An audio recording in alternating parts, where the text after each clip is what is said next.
안녕하세요. 호남대학교 정대원 교수입니다. 문제 해결 능력 향상을 위한 효과적인 AI 교수법이라는 주제로 여러분들과 같이 생각해보는 시간을 갖도록 하겠습니다. 발표 목차는 연구 배경과 그다음 문제 해결 능력과 AI 능력, 그다음 효과적인 AI 교수법, 그리고 마지막 맺은말 이런 순서로 진행하도록 하겠습니다. 4차 산업혁명 시대가 이미 도래했고, 이 시대가 요구하고 있는 핵심 인재의 모습은 이 포시, 즉 비판적인 사고력, 창의 융합 역량, 그다음에 소통 역량, 그다음에 해법 역량, 이렇게 해서 포시의 소프트 스킬을 갖춘 창의 인재형을 요구하고 있습니다. 여러 가지 매체를 통해서 발표되는 것과 마찬가지로 이 시대에서 가장 요구되고 있는 능력은 복잡한 문제를 해결할 수 있는 능력, 이러한 능력을 학생들한테 요구하고 시대에서 요구하고 있고, 우리 대학의 입장에서는 이런 학생들의 역량을 키울 수 있도록 인력을 양성할 필요가 있을 거라고 봅니다. 문제 해결 능력은 여러 가지 책이나 또는 뭐 여러 가지 어떤 매체들을 통해서 현재 매우 강조되고 있는 것 중에 하나이고, 우리 대학 역시 이러한 어떤 문제 해결 능력을 키우기 위한 다양한 방법을 시도하고 있습니다. 그중에서 특히 AI 교수법과 관련해서 이러한 문제를 어떻게 해결하고 어떻게 향상시킬 수 있을까 하는 그런 관점에서 여러분들과 같이 이렇게 생각해보는 그런 주제로 제가 선택을 하게 되었던 것입니다. 문제 해결 능력이라는 것은 뭐 이미 다 알고 계시겠습니다만은, 주어진 문제가 있다면은 이런 것을 어떻게 해결할 것인가, 이런 어떤 사고를 통해서 어떤 솔루션, 우리가 해법을 찾는 것이 문제 해결 능력이라 이렇게 볼 수 있겠습니다.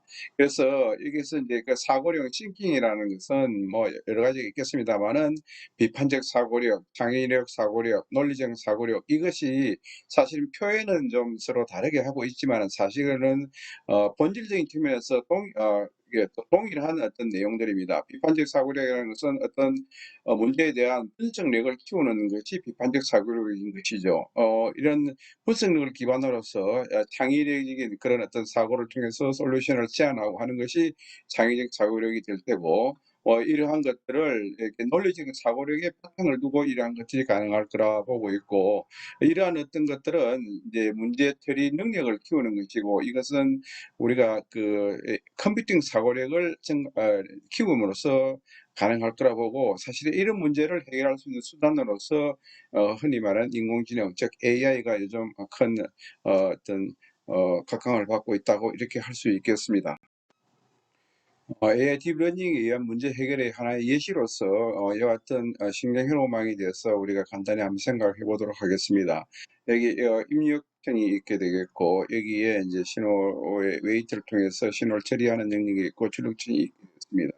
이러한 것들은 딥러닝의 기본적인 어떤 신경회로망이 되겠는데, 여기 입력되는 값들을 이렇게 서메이션 종합해서 어떤 액티베이션 펑션을 통해서 출력을 얻게 되는 이런 어떤 슈퍼바이저 러닝의 문제에 대해서 한번 생각을 해보게 되면은, 그런 문제로서 우리가 하나의 예로서 y는 x 제곱이라는 이런 어떤 함수에 대해서 과연 우리가 이제 사실은 x 제곱에서는 두 개 입력된 수를 서로 곱해가지고 결과를 얻는 것이 우리가 이미 이제 수학으로 알고 있는 내용인데, 이걸 이제 수학적인 계산이 하는 것이 아니라 이 딥러닝 이런 이 어떤 넷 알고리즘을 적용해서 이 같은 결과를 한번 얻어보자, 이런 얘기가 되겠죠. 뭐 이런 문제에 대해서 우리가 한번 생각을 해 보게 되면은, 이게 이제 사실은 이 y x 제곱이라는 이 함수는 이렇게 입력에 대해서 비선행입니다. 그 비선행적인 문제를 이런 이 AI 딥러닝에서 선행적으로 이렇게 이제 결과를 얻게 되는데, 이것이 어떻게 과연 효과적으로 할 수 있었는가 하는 이런 문제를 해보면은, 이것은 뭐 코딩이 되겠습니다만, 이제 뭐 구체적인 코딩을 다 설명드릴 수는 없겠지만은, 기본적으로 이제 그 라이브러리를 불러들이고 데이터셋을 기반으로 해서 모델을 선정하고, 그리고 이제 결과를 통해서 그래프적으로 보여주는 이런 어떤 형태가 되겠는데, 여기서 보게 되면은 이제 우리가 이 타겟은 이제 이런 어떤 함수의 값을 얻는 것이죠. 그러나 이제 여기 모델링 과정에서 이런 어떤 레이어의 개수를 잘못 이렇게 선정을 하게 되면은 지금 이게 약 조각식 모양으로 결과가 완전히 좀 다르게 나옵니다. 그렇지만은 이런 이 어떤 레이어를 정확하게 이제 선정을 하게 되면은 이런 이게 아주 오차가 이게 원래 원하는 결과의 값을 정확하게 예측할 수 있는 이런 결과를 우리가 얻을 수 있는 것이죠. 자, 이런 문제에 있어서도 AI 이런 문제를 적용을 할 때에 사실은 여기서 중요한 것은 이 액티베이션 펑션을 뭐 어떤 걸 선정해야 될 것이냐, 또는 이제 그 히든 레이어 사이즈를 어떻게 이제 결정을 해야 되시는가, 뭐 이런 어떤 파라미터를 결정하는 것도 중요하지만, 또 다른 하나의 차원에서는 입력되는 데이터를 어떻게 이제 저기 받을 것인가 하는 이것도 매우 중요한 것이 되겠습니다. 이런 관점에서 사실은 이런 딥러닝 AI 교육에 있어서 무엇이 더 중요하느냐 하는 그런 어떤 문제에서 생각을 해 보게 된다면은, 우리가 인제 이 머신은 이게 AI 우리가 그 알고리즘이라는 것은 이제 슈퍼바이저 또는 언슈퍼바이저 두 가지의 또 분류가 있습니다마는, 크게 우리가 분리를 해 문제를 해결하는 걸 보게 되면은 클러스팅의 문제와 클래시피케이션의 문제, 그다음에 리그레션 문제 세 가지로 분류할 수 있습니다. 클러스터링 뭐 이 문제라는 것은 실제로 데이터가 어디에 소속돼 있는가, 소속 정도를 갖다 분류하는 것이죠. 그래서 이걸 이런 것들은 unsupervised learning이라고 얘기할 수 있는데, 이제 이 클래시피케이션은 이 분류하는 겁니다. 이 데이터가 어디에 속하느냐 하는 이런 분류의 문제이죠. 그래서 분류의 문제 이런 것들은 보통 이제 서포트 벡터 머신이라 그래 가지고 이게 그 분류의 경계선을 설정하는 이것이 이제 매우 중요한 이런 어떤 이 분류의 문제라든지, 또 리그레션이라는 것은 이 데이터를 표현할 수 있는 가장 적절한 어떤 선행 함수를 찾는 것이 이제 리그레션의 문제인데, 사실은 이제 AI 알고리즘이라면은 크게 나눠서 이 세 가지의 문제입니다. 그래서 이런 세 가지 문제를 우리 적용을 할 때에 어떻게 이제 이런 문제를 접근하고 어떻게 이걸 이제 해결할 것인가 하는 것이 이제 사실 관심 사항이 되겠죠. 그래서 이제 여기서 AI 러닝을 하는 과정을 보게 되면은 라이브러리를 임포트하고 데이터셋을 임포트해 가지고 데이터를 이제 분석해 가지고 우리가 모델을 이제 러닝 그 학습 모델을 우리가 설정하게 되겠고, 이제 훈련을 통해서 우리가 이제 실제 훈련을 통해서 데이터를 갖다가 이제 학습을 통해서 우리가 원하는 결과를 통해서 실제 우리는 원하는 결과하고 실제 이제 그 예측되는 값하고 비교를 해 가지고 테스트를 해서 이것이 뭐 성능이 어떻다 하는 이런 평가를 하게 되는데, 이런 일련의 과정을 거쳐서 이제 사실은 완전한 이제 AI 학습이 이루어지는 건데, 여기서 사실은 뭐가 가장 중요하느냐?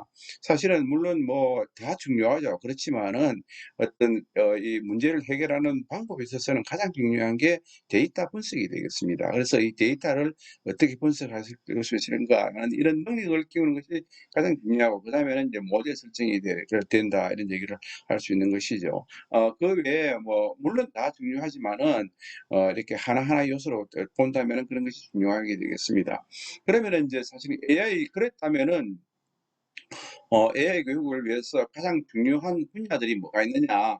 뭐 물론 코딩 교육, 그다음에 툴 사용법, 그다음에 모델링 교육, 그다음에 기초 수학, 데이터 처리 능력, 통계 수학, 이런 것들이 어떻게 보면 AI 교육에서 큰 어떤 줄기라고 얘기를 한다 그러면은 이 줄기 중에서 무엇이 가장 중요하느냐.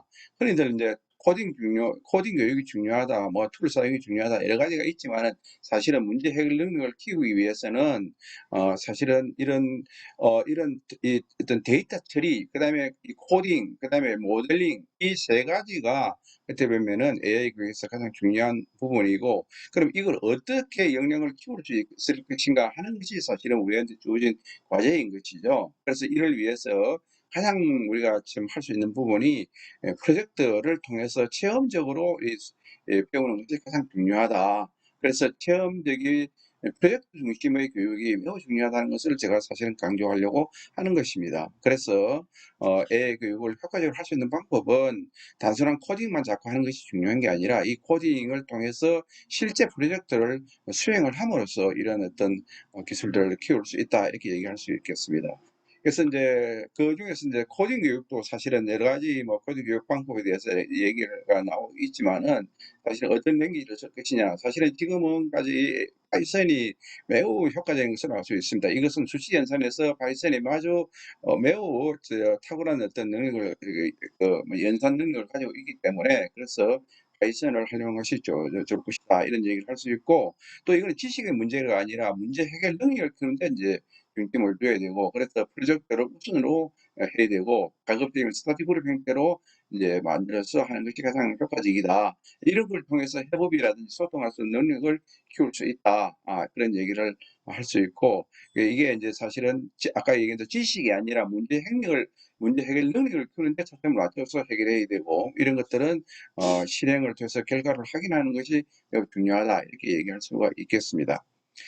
그래서 창의적 사고력이라든지 해본 소통 능력 이런 것들은 사실 우연히 이렇게 하는 것이 아니라 사실 프로젝트를 수행을 통해서 학생들이 참여하고 체험적으로 이런 학습을 통해서 이런 능력이 동시에 향상될 수 있다 하는 것이 이제 AI 교수법의 어떤 핵심적인 내용이라고 할 수 있고, 이러한 것들을 물론 체험적으로 하고 계시는 분도 계시겠지만은 그런 처음으로 시도할 때 이런 부분이 매우 중요하다 이렇게 말씀드릴 수 있고, 마지막으로 그러면은 핵심 능력을 키웠다 그러면 어떻게 평가를 할 것인가, 이런 것들은 이제 종합적 사고력을 가지고 평가를 해줘야 된다. 그래서 종합적 사고를 평가하는 방법으로 이제 여러 가지 원칙이 있지만은 논리적인 어떤 문제 해결 능력을 키울 수 있는가, 그리고 이제 이 평가 결과를 피드백할 수 있는 능력을 가지고 있는가, 이런 것들을 주임으로써 이제 그 평가를 함으로써 결과에 대해서 학생들에게 이 피드백을 지키고 이렇게 함으로써 결과적으로 이제 교ven 사고력을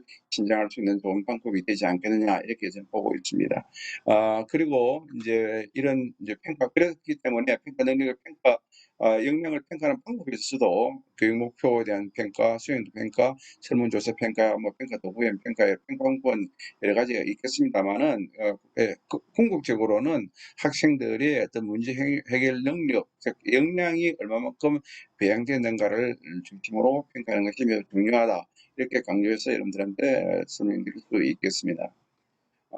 그래서 이제 평가 요소에서는 분석적인 어떤 능력 평가라든지 추론적인 능력 평가라든지 판단적 사고 능력 평가라든지 어떤 대안적인 능력을 평가할 수 있는 이런 것들을 종합적으로 이제 학생들의 프로젝트 수행된 결과를 중심으로서 평가를 하고, 이걸 기반으로 해서 학생들에게 점진적으로 어떤 향상시킬 수 있는 교육이 사실은 AI 교수법에서 가장 하이라이트다 이렇게 설명드릴 수 있겠습니다.